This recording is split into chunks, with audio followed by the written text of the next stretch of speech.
Señor Gracia, bienvenido a la socialdemocracia, bienvenido a la intervención del mercado, bienvenido al derecho de la vivienda por encima del de la especulación.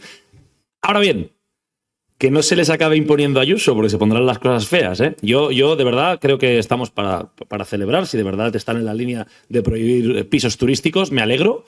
Y como dice el señor Montornés, me hago cargo de lo difícil que tiene que ser del Partido Popular y proponer intervenir el mercado, cosa que me alegra enormemente. Seguramente es más fácil ser del Partido Socialista, ser de Esquerra Republicana, ser de Guanyem y ser de los comunes y votar la candidatura que represento. Eso es mucho más fácil para los vecinos porque saben que les defendemos, más allá de los colores políticos. Y si hemos de tomar decisiones, como usted dice, pues que a lo mejor no coinciden ideológicamente, las tomamos. Ideológicamente, seguramente, no está en nuestra línea, pero tomamos esa decisión porque es la mejor para Badalona.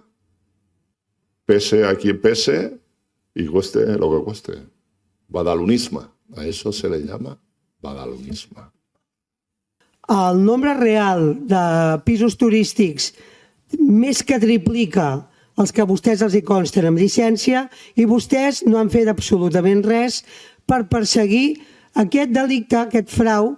No ens creurem que el Partit Popular realment prohibeixi els pisos turístics fins que no ho veiem. Jo sé que avui per vostès no és fàcil prendre aquesta decisió i, per tant, nosaltres els acompanyarem amb el que faci falta.